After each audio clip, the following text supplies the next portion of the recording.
Hello and welcome back to my channel. It's been a while since I've been on here. I've been exceptionally busy and also moved house yet again.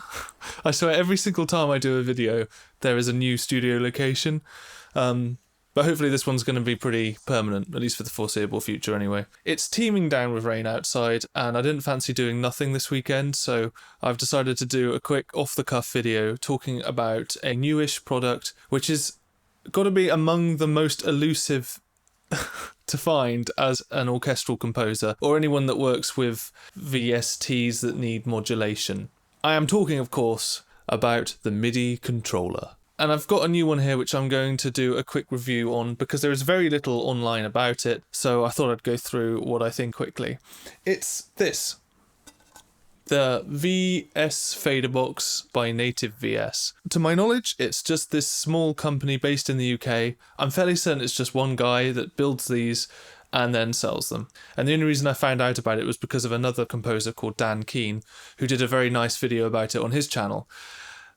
And I thought I'd take a punt and get it. And I say a punt because this box, with its four faders and nothing else, costs £175, or about $230 odd. It ain't cheap, and I guess this video is literally a quick summary of why I think it is worth the price, or might be worth the price, depending on your situation. I'm going to show you what I had before.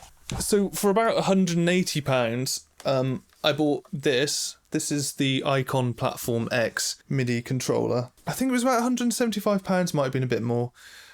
You definitely appear to get a bit more bang for your buck with this. It has faders. They've got quite a bit of resistance to them compared to this one, which has no resistance at all. Like I can literally just like flick it like up and down like that. This has got a bit of a nice push and pull feel to it. And also these knobs and buttons up here, these are all programmable as well, of course. So you can basically just go like that. And I set those to be key switches. So those were actually all playing really low notes on the piano, which is also really helpful. Don't have that anymore. However, this thing is really annoying and really unreliable. You can see that... Oh, hello, what's up with you? All right then, well, come on. Whoa! As good as this thing is when it's working, so much of the time it does not work.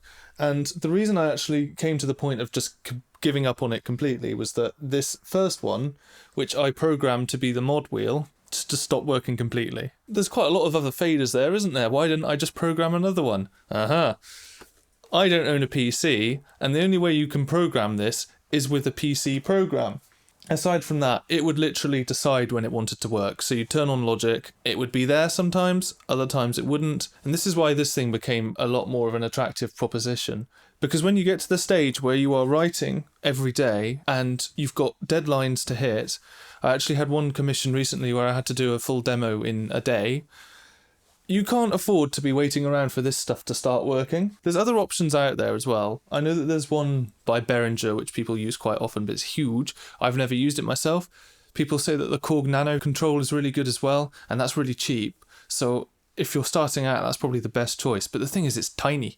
And so if you're really trying to get like a good expression out of your strings, you know, fluid motion, if you've got a fader that's only that long, you're not really going to have too much success.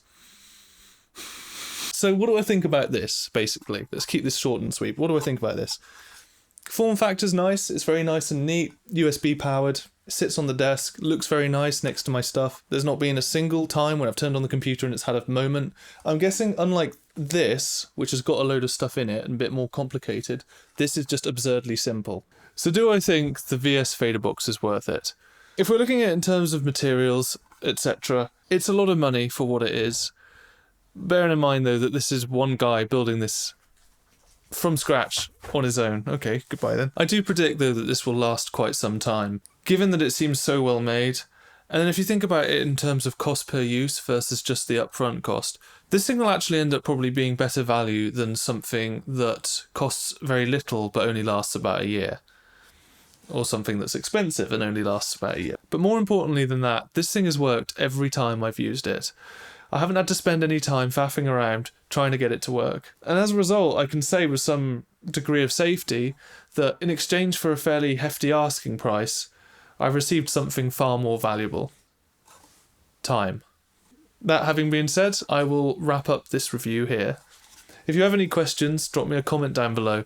And otherwise, I will see you in whichever video I choose to make next, whenever that might be. Bye for now.